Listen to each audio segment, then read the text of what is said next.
Pagkatapos ko nga maglilibot sa isang park ay umuwi na ako kung saan nilinisan ko kaagad ang mga bakanting tangke na nais ko ibenta para maging pera na.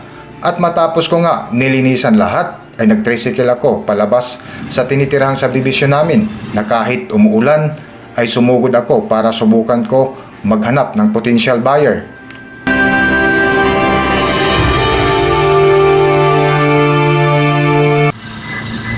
So ngayon mga kaakibat na kahit medyo makulimlim yung panahon, tuloy-tuloy po yung lakad natin.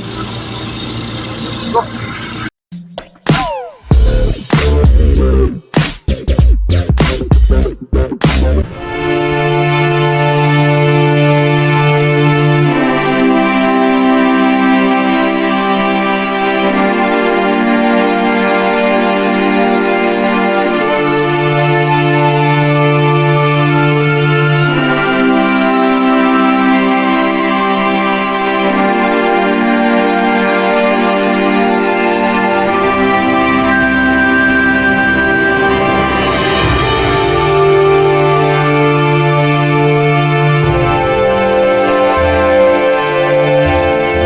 Sa patuloy nga ng aking pag-iikot ay bigo ako makahanap ng buyer dahil halos lahat na nilapitan kong karinderya at restaurant malapit dito sa amin ay may sariling supplier na sila.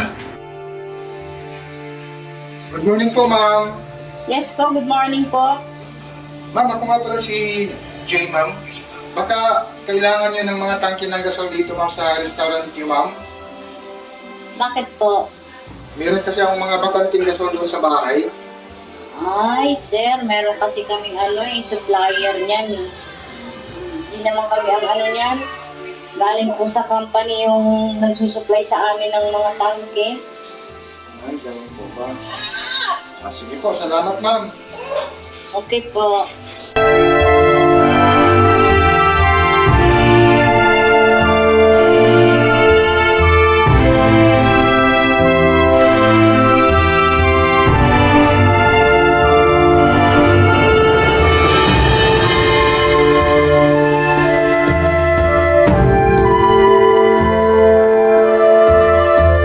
Halip na panghinaan ako ng loob ay mas lalo akong natsa-challenge para magpursige palalo at kinabukasan nga ay maaga ako gumising kung saan bago ko sinimulan ang panibagong plano ko ay minabuti ko munang magbawas ng aking bigote at nagpagupit muna para sa panibagong yugto ng aking buhay at panibagong yugto sa aking pakikipagsapalaran na maging positibo at agresibo sa aking gagawin.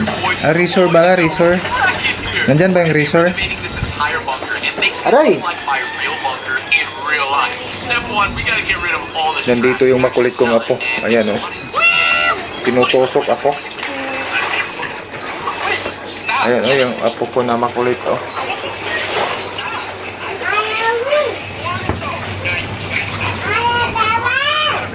Mama!